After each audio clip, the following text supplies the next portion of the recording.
ఈ సమయంలో మరి ప్రవర్తనలో మనం ఎటువంటి మాదిరి చూపించాలి?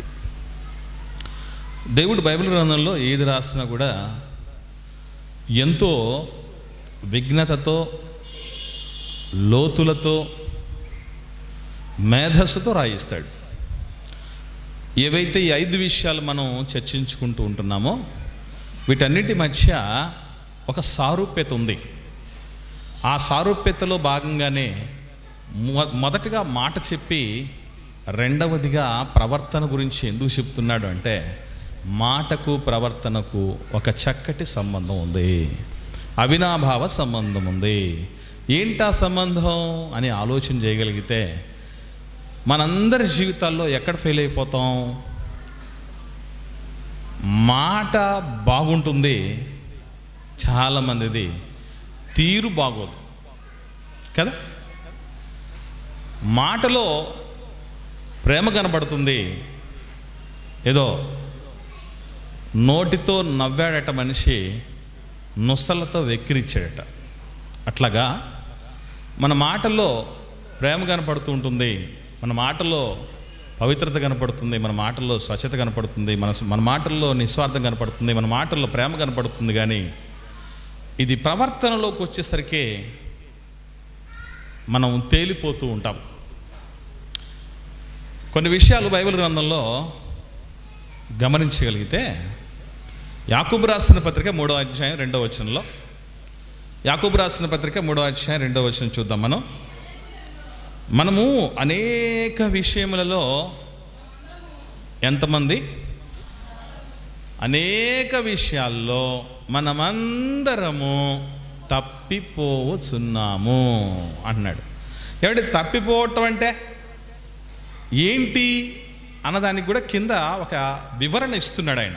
ఏంటి ఆ వివరణ అంటే, ఎవడైనను మాట యందు తప్పని ఎడల అన్నాడు. అంటే అర్థం ఏంటి? మాట తప్పని వాడు అంటే అర్థం ఏంటి? చెప్పిన మాటను జీవితంలో బ్రతుకులో పాటించేవాడు అనే కదా అర్థం. బ్రతుకులో చూపించేవాడు, ప్రవర్తనలో చూపించేవాడు అని అర్థం. ఇది ఎంత కష్టం అంటే, నీతులు అందరూ చెప్తారు కదా, మంచి అందరూ బల్లగుద్ది చెప్తారు, కానీ నీతిగా కొందరే బ్రతికి చూపిస్తారు. అందుకే దేవుడు చెప్తున్నాడు బైబిల్ గ్రంథంలో, ఇది ఎంత నిజం అని ఆలోచన చేయగలిగితే పాత నిబంధనలో ఒక సందర్భం చూద్దాం, క్రొత్త నిబంధనలో ఒక సందర్భం చూద్దాం. నిజంగా అసలు దేవుడి సన్నిధిలో మనం చెప్పిన మాట ఏంటి, మన తీరేంటి? నిర్గమకాండం 24వ అధ్యాయం 7వ వచనంలో ఇశ్రాయేలీలు దేవుడితోనూ దైవజనుడితోనూ ఏమని మాట్లాడుతున్నాడో ఒకసారి చూద్దాం మనం. నిర్గమకాండం 24వ అధ్యాయం 7వ వచనం. అతడు నిబంధన గ్రంథమును తీసుకొని ప్రజలకు వినిపింపగా వారు, జాగ్రత్తగా దీన్ని మనం నోట్ చేసుకోవాలి, యెహోవా చెప్పినవన్నీ చేయుచు మేము విధేయులమై ఉందుము. ఏమిటిది? ఇశ్రాయేలీలందరూ ముక్త కంఠంతో చెప్పిన మాట. మాట ఎంత మాదిరికరంగా ఉంది. నిజంగా మనం కూడా చాలా సందర్భాల్లో ఈ మాట చెప్పి ఉండం కదా.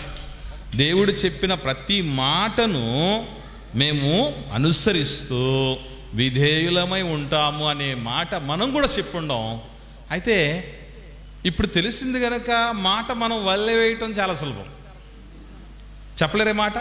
చదివారు కదా మనం. అందరం చదవగలం, అందరం చెప్పగలం, వివరించగలం. కానీ బ్రతుకులో దానిని అన్వయించుకోవటం ఇశ్రాయేలుకి ఎంత కష్టమైందంటే, దేవుణ్ణి అణువణువున అనుమానించటమే, దేవుడి పట్ల అణువణువున అవిధేయత చూపటమే ఇశ్రాయేలీల వంతైంది. అవునా కదా?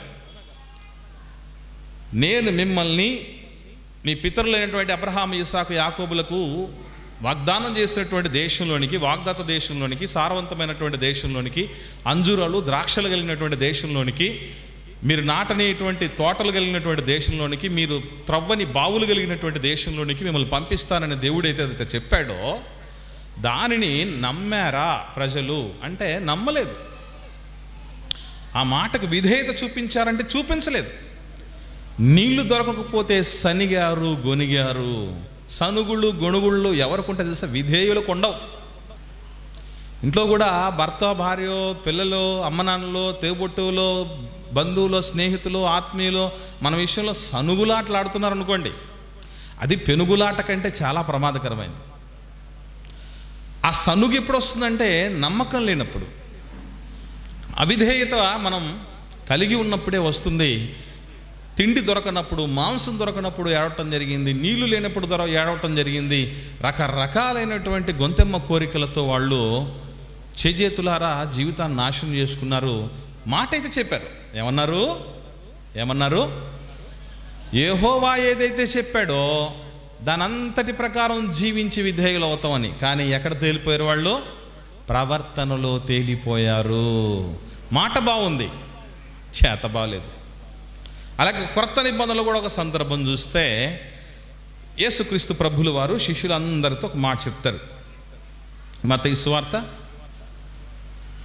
26వ అధ్యాయము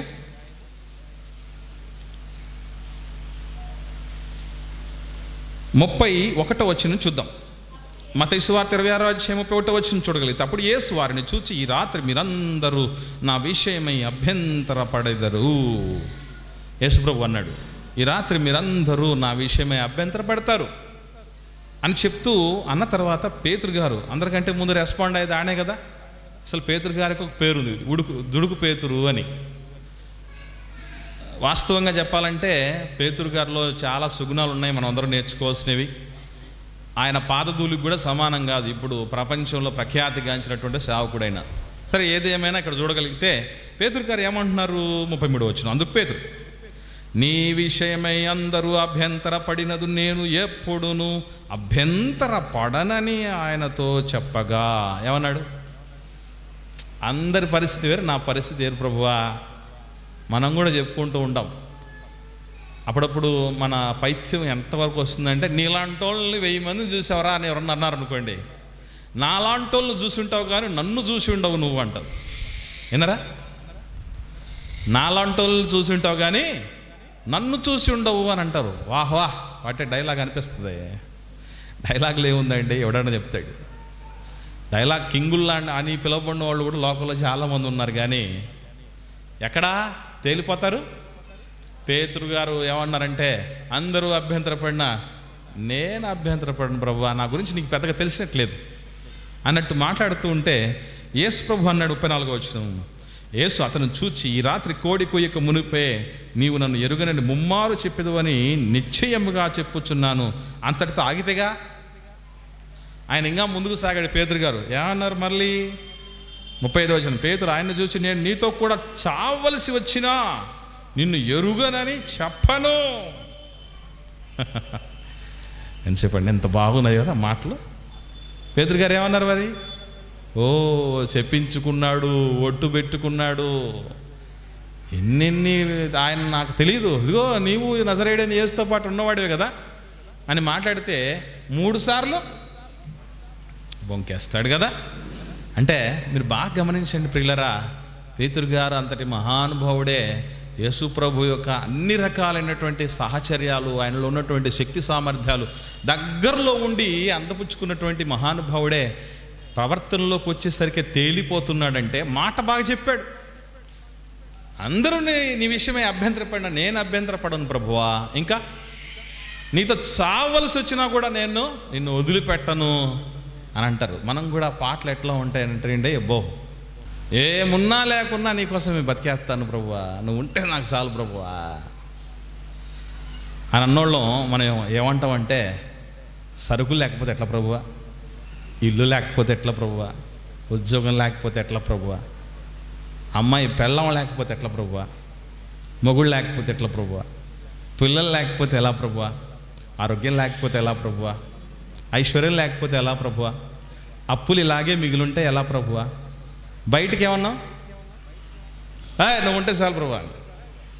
ఇప్పుడు పరిస్థితి చూస్తే అంటే ఆన్ ద స్టేజ్ మన మాటలు ఎట్లా ఉంటాయంటే, మాటలు కోటలు దాటుతాయట, ప్రవర్తన మాత్రం గడపే దాటదట. అది మన పరిస్థితి. అది అందుకే మీరు గమనించగలిగితే మనకు ఒక సందేహం కలగచ్చు. ఒకవేళ మనం ఏదైతే దేవుడికి మాట ఇస్తున్నామో, చెప్తున్నామో, మంచిగా ఉంటామని అనుకుంటున్నామో అది చేయలేకపోతున్నామంటే, ఒకవేళ దేవుడి ఆజ్ఞలు ఏమైనా మనం పాటించలేనంత కఠినంగా ఉన్నాయా? దాని యొక్క తీవ్రత ఆ విధంగా ఉందా? మనం అనుసరించలేనంత పరిస్థితుల్లో దేవుడు ఏమైనా పెట్టాడా అంటే, ఇలాగ మనం ఎప్పుడైనా అనుకుంటామనుకొని రాయించాడో ఏమో కానీ దేవుడు ఒక మంచి మాట రాయించాడు. చూద్దాం మనం ద్వితీయోపదేశకాండం 30వ అధ్యాయం 11వ వచనం చూద్దాం. మోషే గారు రాసినటువంటి గ్రంథ పంచకాల్లో చివరిది, అందులో 30వ అధ్యాయము ద్వితీయోపదేశకాండం 11వ వచనం చూడగలిగితే, నేడు నేను నీకు ఆజ్ఞాపించి ఈ ధర్మమును గ్రహించుటకు నీకు కఠినమైనది కాదు, దూరమైనది కూడా కాదు. మనము దాన్ని గైకొన్నట్టు ఎవడు ఆకాశమునకు ఎక్కిపోయి మన యొద్దకు దాన్ని తెచ్చును అని నీవు అనుకున్నటకు అది ఆకాశమందు ఉండినది కాదు. దేవుడు మాటల్ని మిఠాయి పొట్లాన్ని చిటారు కొమ్మన పెట్టాడట. అంటే తేనెపట్టుని మిఠాయి పొట్లాన్ని అక్కడ చిటారు కొమ్మను పెట్టాడు. కానీ ఆకాశ మహాకాశాలు పట్టజాలని తన పవిత్రమైనటువంటి మాటల్ని ఆకాశంలో పెట్టలేదు. చందమామ రావే జాబిలు రావే అంటే చందమామ రాడు కదా, అట్లాగా. ఎందుకంటే అది ఆకాశంలో ఉన్నాడు కనుక ఏదో అద్దంలో చూసుకుని మురిసిపోవటం తప్ప అంతకు మించి ఏం చేసేది అని అనొచ్చు. కానీ చందమామ సూర్యుడిని కూడా దేవుడు ఆకాశంలో పెట్టాడు. కానీ తన మాటని మాత్రం ఎక్కడ తీసుకొచ్చి పెట్టాడు? మన మనసు తెలుసండి ఆయనకి. అందుకే మొట్టమొదటిసారిగా అచ్చు చేయబడినటువంటి 66 పుస్తకాల బైబిల్ విలువ ఎంత తెలుసా? అక్షరాల 3,60,000 రూపాయలు మాత్రమే. ఎంత? 3,60,000 రూపాయలు. ఇప్పుడు అది అచ్చయ్యి దాదాపు 500 సంవత్సరాలు అవుతుంది. మొట్టమొదటి బైబిల్ అచ్చయ్యి. ఈ 500 సంవత్సరాలకు గాను రేటు పెరగాల తరగాల? పెరగాలి. బంగారం పెరిగింది, వెండి పెరిగింది. ఇక ఈ ఉల్లిపాయ గురించి ఆలోచించాల్సిన పనిలే, అది కొయ్యకు ముందే ఇప్పుడు ఏడిపెత్తుంది కదా. నిత్యావసర వస్తువులన్నీ పెరిగిపోయాయి. బైబిల్ కాస్ట్ మాత్రం 3,60,000 పెడితే అప్పటి కాలంలో ఉద్యోగస్తుడు లోన్ పెట్టినా కూడా అంత డబ్బులు రాదు. 500 సంవత్సరాల క్రితం. ఇది తెలిసే దేవుడు ఏం చేశాడు? 200 రూపాయల బైబిల్. ఎక్కడన్నా చూశారు ఈ పరిస్థితి? ఎందుకు అనుకుంటున్నారు? మన భారతదేశంలో ఉన్నా కూడా భారత రాజ్యాంగం మనందరిలో లేదు. కానీ విరిగా బైబిల్ గ్రంథం ఒక బిర్యానీ తినట్టే. మటన్ బిర్యానీ 200 ఇప్పుడు. ఒక బిర్యానీ తిన్నట్టే. కానీ నిజంగానండి దాన్ని ఎంత సింప్లిఫైడ్గా మన మధ్యకు దేవుడు తీసుకొచ్చాడు. అదే చెప్తున్నాడు. మనం ఆకాశం దగ్గరికి వెళ్ళాల్సిన పని లేదు, అది ఆకాశంలో లేదు, నీ దగ్గరికి తీసుకొచ్చి పెట్టేశాడు. ఇంకా కిందికి వస్తే ఒక మాట ఉంది, మనము దాన్ని విన్ని గైకొన్నట్లు 13వ వచనం, మనము దాన్ని విని గైకొన్నట్టు ఎవడు సముద్రము దాటి మన యొద్దకు దాన్ని తెచ్చును అని నీవు అనుకొనలేనా? అది సముద్రము అద్దరిని ఉండినది కాదే, అద్దరిని మించిందే కాదే. అటువైపు పోవాల్సిన పని లేదు. నువ్వు మాయల పక్కిరి పానం కనుక్కోవాలంటే 7 సముద్రాలు దాటాలి. 7 సముద్రాలు దాటిన తర్వాత మర్రి చెట్లు ఒక త్వరలో చిలకలో ప్రాణం అట. పోనీ ఎటువంటి రిస్కీ టాస్క్ లేని పెట్టేంటే అది లేదు. అంటే దేవుడు ఏం చెప్తున్నాడు అని అంటే, తన ఆజ్ఞలు భారమైనవి కావు, తన కాడి సులువు అన్నాడు. సులువైంది కూడా కష్టం ఎప్పుడవుతుందంటే, ఎప్పుడు దాని వైపు కూడా చూడనప్పుడు అది రాక్షసిలా కనబడుతుంది. ఉదాహరణకి స్కూలుకు రోజు వెళ్ళి ఏ రోజు వరకు ఆ రోజు చేసుకుంటూ ఉన్నాడు. ఎగ్జామ్ వస్తుందన్నా భయపడ్డు, ఏమొస్తుందన్నా భయపడ్డు. ఎందుకంటే నాకు వాటి గురించి అన్నీ తెలుసని. ఏ రోజు స్కూల్కి పోనాడు ఏకంగా ఎగ్జామ్ రాసే టైంకి పోయాడు అనుకోండి, వాడికి భయం అవుద్ది. అందరూ చాలా ఈజీగా ఉంది క్వశ్చన్ పేపర్ అంటూ ఉంటే వీడేమంటారు తెలుసా?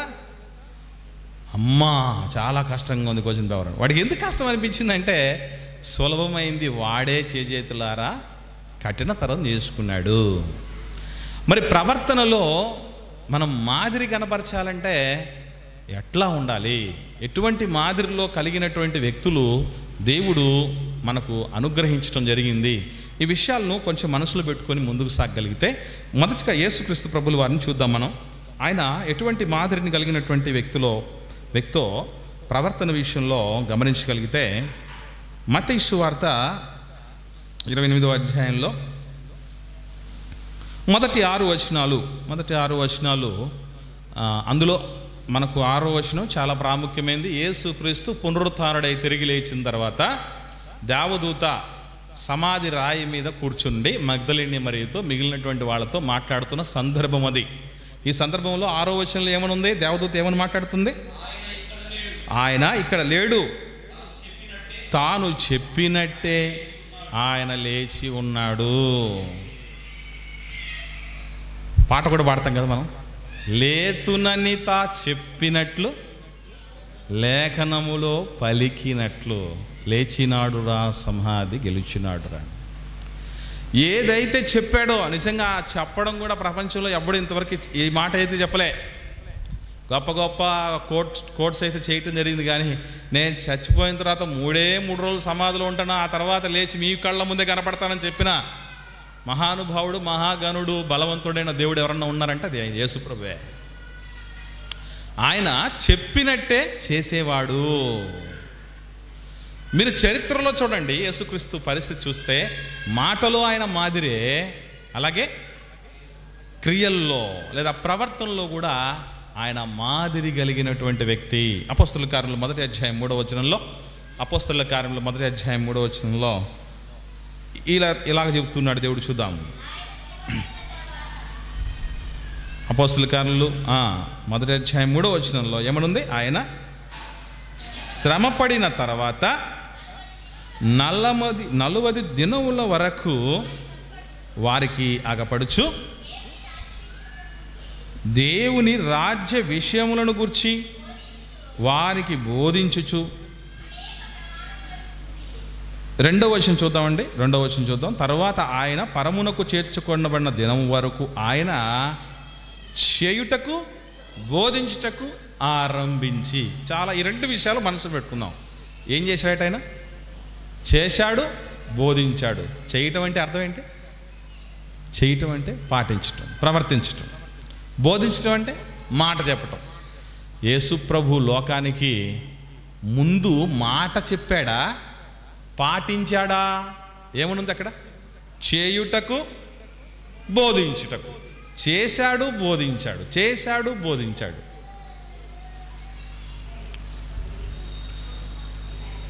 యేసు ప్రభు జీవితంలో మనం ఆలోచన చేయగలిగితే చాలా విషయాలు, ఒకటని కాదు.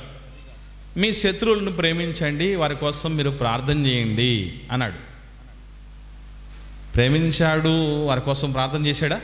తండ్రి వీరేమి చేయించున్నారు, వీరు ఎరుగరు గనుక వీరిని క్షమించు అన్నాడంటే లోకానికి చెప్పటానికి ముందు తాను చేసి ముందు చాటాడు, చేశాడు కూడా, తాను నిరూపించుకున్నాడు. అలాగే ఎవడైనా ధనవంతుడు అవ్వడానికి ప్రయత్నించేటటువంటి వాడు పరలోక రాజ్యంలో అస్సలు చేడరు. ధనానికి మీరు దాసులై ఉండద్దు, దేవుడికే దాసులై ఉండండి అని చెప్పాడు. ఈ మాట చెప్పిన ఆయన ఏమైనా ధనం మీద ఏమన్నా వ్యామోహంతో ఉన్నాడా? నిజంగా ఆయనకే ఉందనుకుంటే ఆయనకు మించినటువంటి కుబేరుడు ఈ ప్రపంచంలోనే నాటికి నేటికి ఎప్పటికీ ఉండేవాడు కాదు. ఎందుకంటే యేసు ప్రభువు చచ్చిపోయిన వాళ్ళను కూడా లేపాడు. ఏమంటే చచ్చిపోయిన వాళ్ళు లేపుతాం, ₹1 కోటి ఇవ్వండి అని అనుకోండి. యేసు ప్రభు ఎవరా? కోటేంకరం అండి. కోట్లకు పడగలెత్తినటువంటి వాళ్ళు ఉన్నారు. కోటేంకరం ఎంతైనా ఇస్తామండి అంటారు కదా. ఈవెన్ ప్రాణాపాయ పరిస్థితి, ప్రాణం ఇంకా ఉంటుంది, పోయి ఉండదు. డాక్టర్ గారు ఎంత ఖర్చు అయినా పర్లేదు, మావాడు బతకాలంటారు కదా. ఆ విధంగా తీసుకుంటే ప్రభు ఎంతో సంపాదించాలనుకున్నాడు. కాకపోతే ఆయన దగ్గర పన్ను చెల్లించటానికి ఒక రూక, అంటే ఒక షెకెల్ అంటారు అక్కడ. ఇజ్రాయెల్ దేశంలో కరెన్సీ పేరు షెకెల్. మన దేశం కరెన్సీ పేరు రూపాయి ఎలాగో అలాగే ఇజ్రాయెల్ దేశానికి కరెన్సీ పేరు షెకెల్. ఆ షెకెల్లో ట్యాక్స్ కలెక్ట్ చేసేటటువంటి వ్యక్తి ఆయన దగ్గరకు వచ్చినప్పుడు ఏం చేశాడు ప్రభు? సముద్రంలో గాలం వేసి అక్కడ చేప నోట్లో షెకెల్ దొరుకుతుందని. అసలు ప్రపంచంలో ఇప్పటికి కూడా ఎవరికి అంతుపట్టని బ్యాంక్ ఏదన్నా ఉందంటే అదే లైవ్ బ్యాంక్. డబ్బుల యేసుప్రభు సేవ్ చేసినటువంటి బ్యాంక్ ఏంటంటే ఒక చేప కడుపులో దాన్ని జాగ్రత్తగా సేవ్ చేసి పెట్టడం జరిగింది. సరే, ఏది ఏమైనా మీరు గమనించగలిగితే ఒకటి కాదండి, సమస్తం యేసుప్రభు ఏదైతే తన బోధల్లో చాటడం జరిగిందో తన జీవితంలో పూర్తిగా పాటించుట జరిగింది. ఆయన మాటల్లోనూ క్రియల్లోనూ శక్తి కలిగినటువంటి ప్రవక్త అని యేసుప్రభు చనిపోయిన తర్వాత ఎమ్మాయోను గ్రామంలో నుంచి, యెరూషలేము నుంచి ఎమ్మాయోను గ్రామానికి వెళుతున్నటువంటి ఇద్దరు యవనస్తులు కూడా మాట్లాడుకుంటున్నట్టు మనకు కనబడుతుంది. చూద్దాం లూకాసు వార్త 24వ అధ్యాయంలో. లూకాసు వార్త 24వ అధ్యాయము 19వ వచనం చూద్దాం. యేసుక్రీస్తు ప్రభులు వారు అలా మాట్లాడుకుంటూ పోతూ ఉంటే యేసుప్రభు పునరుత్థానుడై వాళ్ళ మధ్య వచ్చి మాట్లాడుతున్నాడు. ఆవిడ వాళ్ళు అంటున్నటువంటి మాట చూడండి. ఆయన యేసుప్రభు అంటున్నాడు, అవి ఏవని వారిని అడిగినప్పుడు వారు నజరేయుడైన యేసును కూర్చిన సంగతులే. ఆయన దేవుని ఎదుటను ప్రజలందరి ఎదుటను క్రియలోను వాక్యములోను, క్రియలోను వాక్యములోను, క్రియలోను ప్రవర్తనలోను, వాక్యం అంటే మాటలోను శక్తి కలిగిన ప్రవక్తయే ఉన్నాడు. ఇదే సాక్ష్యం పరిపూర్ణమైనటువంటి విశ్వాస జీవితం, భక్తి జీవితం, క్రైస్తవ జీవితం కలిగినటువంటి మనలో ఎవరైనా చెప్పగలగాలి. ఏమండి, దేవుని పిల్లలండి కదండి, వాళ్ళు మాట ఇస్తే నెరవేర్చేస్తారండి. వాళ్ళ గురించి చెప్పగలగాలి. ఎందుకంటే మాట తప్పకపోతే సర్వ శరీరాన్ని స్వాధీనపరచుకోగలిగినంత గొప్పోళ్ళు అవుతారంట. ఈరోజు మనం ఎక్కడ తప్పిపోతున్నాం గమనించండి. బాప్తిసం తీసుకున్నప్పుడు దేవుడి దగ్గర ఇచ్చిన మాట దగ్గర తప్పుకోలేదా? డిసెంబర్ 31వ తారీఖు ప్రేయర్కి వచ్చినప్పుడు చర్చిలో దేవుడి దగ్గర చేసిన భాషల దగ్గర తప్పుకోలేదా? ఎన్ని చెప్పుంటాం? 2019 డిసెంబర్లో చెప్పలేదా? 2018 డిసెంబర్లో చెప్పలేదా? 17 డిసెంబర్లో చెప్పలేదా? 2020 డిసెంబర్ వస్తే కూడా చెప్పమా? ఏమని చెప్తాం? ప్రభువా గడిచిపోయింది ఏదో గడిచిపోయింది, అంతా మర్చిపోదాం, మనం కాంప్రమైజ్ అయిపోదాం. ఇక చూసుకో ప్రభువా, 2020లో 2020 గేమ్స్ ఆడతా ప్రభువా నేను అన్నట్టుగా చెప్పేస్తాం. కానీ చెప్పడం ఎంతసేపు అండి? కన్నీళ్ళతో ప్రార్థన చేసిన దానికి కూడా మనం విలువ ఇవ్వం. ఈ నోటితో చెప్పిన దానికి కూడా మనం కట్టుబడి ఉండలేం ప్రియులరా. అది చాలా ప్రమాదకరమైంది. ఈ విషయాలన్నీ చెప్పినప్పుడు యేసుప్రభు ఏమండి, దేవుని కుమారుడు కదండి, దేవుడు కదండి, మనం మానవ మాతృలం కదండి అని దాటేస్తూ పోతాం చాలామంది. ఎందుకంటే మనకు దయ్యంగాడు చాలా దారులు పెట్టాడు తప్పించుకోవటానికి. ఇలా అన్నప్పుడు మీకు ఒక విషయం అర్థం కావాలి. పౌలు గారు ఏమన్నారు? నేను క్రీస్తును పోలి నడుచుకొని అన్నాడా? ఆయన దేవుడండి, ఆయనకు మనకి ఎక్కడ పోలికండి బాబు? ఆయన అయితే చెప్పిన మాట ప్రకారం ప్రవర్తిస్తాడండి. మన వల్ల ఏ పని అండి అది? అప్పుడప్పుడు కొందరు మాట్లాడుతూ ఉంటారు, ఏమయ్యా మీరు ప్రభు అంటే ఎంత ఇష్టపడుతున్నారు, అప్పుడప్పుడు చర్చ్ కోసమో సహవాసం కోసం మీటింగ్స్ కోసం ఇన్ని వేల రూపాయలు డబ్బులు ఇచ్చేస్తున్నారు, క్రైస్తవులకు రావచ్చు కదా అని అంటే, సార్ మాకు ఎక్కడవుతుంది సార్, ఆయన నిష్టగల దేవుడు సార్, పొద్దున్న లేచినప్పటి నుంచి మేము అబద్ధం ఆడాలి సార్, ప్రభువుకి అబద్ధం ఆడడం ఇష్టం లేదు కదా సార్, మోసం చేయాలి సార్, మోసం చేయటం ప్రభువుకి ఇష్టం లేదు కదా సార్ అని చెప్తూ ఉంటారు. మనకు తెలియని సత్యం ఏంటంటే ఆయన దగ్గరకు వస్తే ఎక్కడ లేని బలం వస్తుంది. బూస్ట్ కూడా ఇవ్వనంత శక్తి క్రైస్ట్ ఇస్తాడు. మనకు తెలియదు అది. పౌలు గారు అంటున్నారు ఏమైనా తెలుసా, Boost is the secret of my energy అని కాదు, Christ is the secret of my energy అని. ఆయన జీవితం ప్రభువుకు ముందు క్రీస్తు పూర్వం అన్నట్టు, ప్రభువులోకి వచ్చిన తర్వాత క్రీస్తు శకం అన్నట్టు మారిపోయింది ప్రియులారా. అందుకే ఆయన కూడా ఎలా ఉన్నాడో తెలుసా? ఒకసారి చూద్దాం. కొరింథీయులకు రాసిన 2వ పత్రిక 10వ అధ్యాయం 9 నుంచి 11 వచనాలు. అపోస్తలుడైనటువంటి పౌలు గారు కొరింథీయులకు రాసిన 2వ పత్రిక 10వ అధ్యాయం 9 నుంచి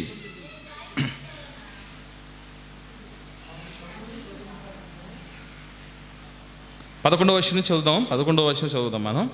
మేము ఎదుట లేనప్పుడు పత్రిక ద్వారా మాటల యందు ఎట్టివారమై ఉన్నామో, ఎదుట ఉన్నప్పుడు క్రియల యందు అట్టివారమై ఉన్నాము అని అట్లను వాడు తలంచుకొనవలెను. అప్పుడప్పుడు చెప్తూ ఉంటారు మన గురించి అయితే, బ్రదర్ మీరు అనుకున్నంత మంచోడు కాదు బ్రదర్, ఆ బ్రదర్ అని విన్నారా? ఆ అమ్మాయి ఏదో మాట చూసి నువ్వు మోసపోతున్నారేమో, మాటలు చూసి. మాటలు తేనె పూసిన కత్తుల్లాగా మంచిగా ఉంటాయి, మృదువుగా ఉంటాయి, తీయగా ఉంటాయి, కానీ బ్రతుకులో మాత్రం దారుణంగా ఉంటుందని చెప్తూ ఉంటారు.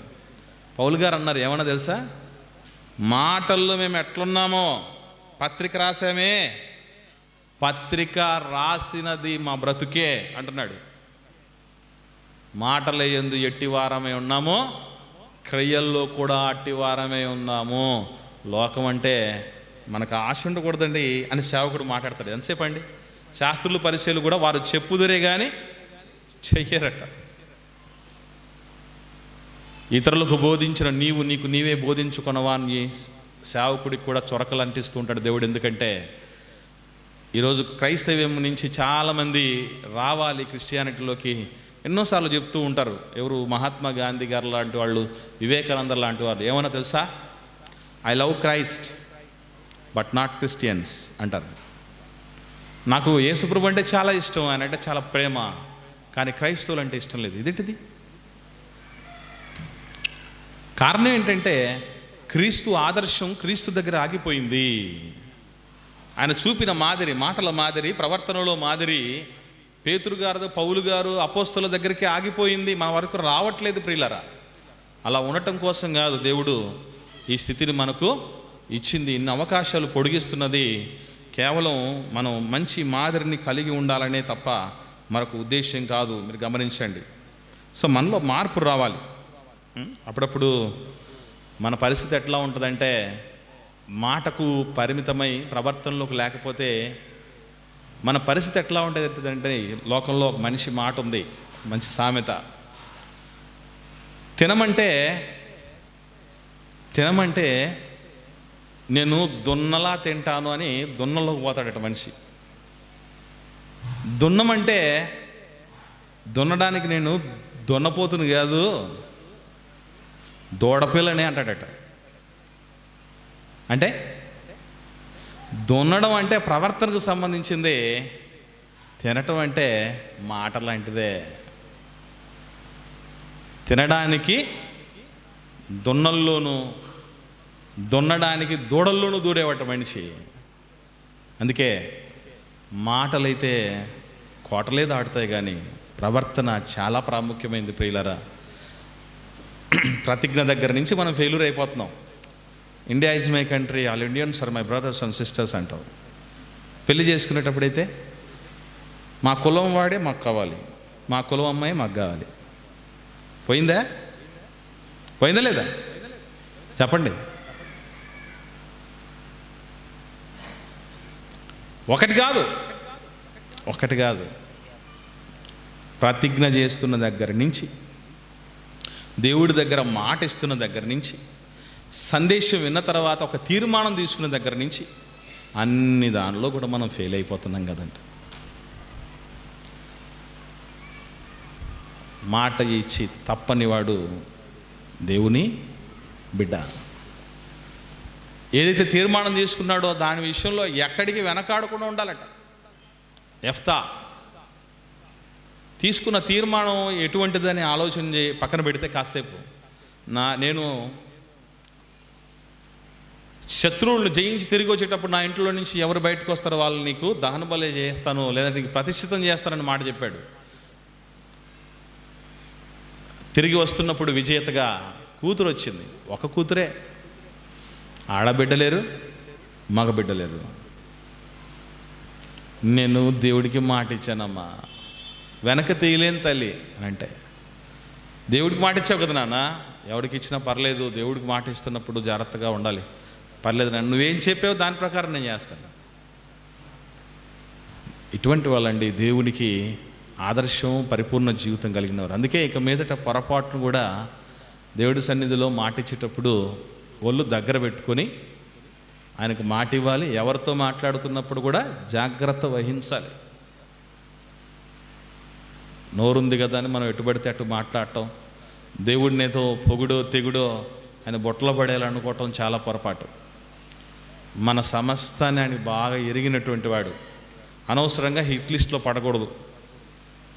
కాబట్టి నష్టం, ఒక మంచి మాట ఉంది కీర్తన గ్రంథంలో చూసిన తర్వాత ఈ యొక్క పార్ట్ను మనం ముగించుకుందాం. ప్రవర్తనకు సంబంధించి 15వ కీర్తన 4వ వచనం, కీర్తన గ్రంథం 15వ కీర్తన 4వ వచనం చూద్దాం ప్రియులారా. అతని దృష్టికి అతడు యెహోవా యందు భయభక్తులు గల వారిని సన్మానించును. అతడు ప్రమాణము చేయగా నష్టము కలిగినను మాట తప్పడు. కొందరు నేతలకే పరిమితం చేసుకోకండి. నేత తప్పినా పర్లేదు, మాట తప్పని మడమ తిప్పని నేతలు అని చెప్తుంటారు కదా, అది ముఖ్యంగా దేవుని పిల్లలకు సంబంధించింది. అట్లా ఉండాలి. కనుక మనం ఎవరి దగ్గర ఎక్కడ ఎటువంటి మాట అనేది శ్రేష్టం పలికాం, మంచిదే, కానీ పలికిన దాన్ని అనుసరించి జీవించగలగాలి. ప్రభువా, ఈ క్షణం నుంచి, ఈ 2020 సంవత్సరం నుంచి నేను ప్రతిరోజు బైబిల్ చదువుతానంటావేమో, నీ సన్నిధికి నేను ప్రతిసారి క్రమం తప్పకుండా వస్తానని చెప్పి ఉంటావేమో, ఇక మీదట మోసం చేయను, అబద్ధాలు ఆడనని చెప్పి ఉంటావేమో, చెడు తలంపులు నాలో రానికుండా జాగ్రత్త పడతానని చెప్పి ఉంటావేమో, చెడు సహవాసాల జోలికి పోనని చెప్పి ఉంటావేమో, ఎవరిని అనవసరంగా మాట్లాడను, బూతులు మాట్లాడను, వాళ్ళకి కించపరచను, అవమానపరచను అని చెప్పి ఉంటావేమో, దేవుడి సేవలో నేను ఒక మంచి పాత్రగా ఇక మీద నేను ఉంటావని చెప్పి ఉంటావేమో. వీటన్నిటికీ కట్టుబడి ఉండాలి సుమా. నష్టం కలిగిన నష్టాల గురించి మనం ఆలోచన చేసుకోకూడదు. ఒకసారి దూకడానికి ముందే ఏం చేయాలి? ఆలోచన చేయండి అంటాడు. కనుక మాటలో మాదిరి కలిగి, దాన్ని క్రియల్లో కూడా, ప్రవర్తనలో కూడా మాదిరి కలిగి ఉండాలని నేను మనవి చేస్తూ ఈ యొక్క సందేశాన్ని ముగిస్తున్నాను.